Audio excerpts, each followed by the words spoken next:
Authors whom writers should read, Part 1. R R Tolkien. His prose is a masterclass in correct structure alone, but beside that, his description of places and the colour he brings into the mundane and the ordinary to fill it with life and wonder, no one can quite write like that. You can learn a lot from his books and enjoy a damn good story in the meantime.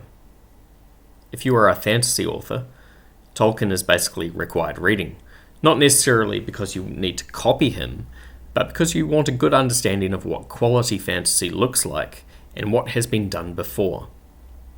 Knowing the tropes and the rules before you break them in your own stories is very useful. Mervyn Peake, author of the Gormenghast books. Again, fantastic prose, potentially better than Tolkien's. You can open Titus Groan, the first book, at basically any page and you'll find something amazing. For example, this tower, patched unevenly with black ivy, arose like a mutilated finger from among the fists of knuckled masonry and pointed blasphemously at heaven. At night the elves made of it an echoing throat. By day it stood voiceless and cast its long shadow. And just one more example. In the presence of real tragedy, you feel neither pain nor joy nor hatred, only a sense of enormous space and time suspended. The great doors open to black eternity, the rising across the terrible field of that last enormous, unanswerable question. So as you can see, I highly recommend Mervyn Peake to any author. You'll learn a lot from him. Cormac McCarthy. Now I preface this recommendation with a heavy content warning. McCarthy does not hold back. His books are very dark, full of violence, and they deal with terrible characters. He does it so well though.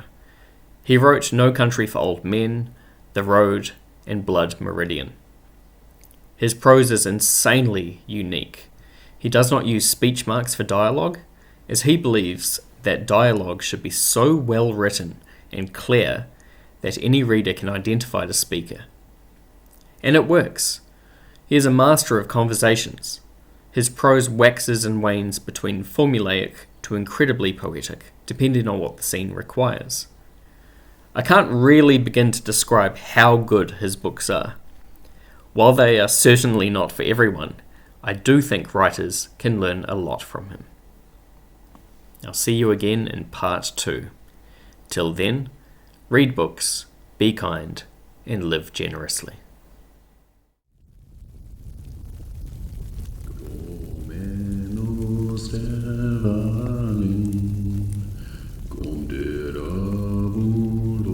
Stefan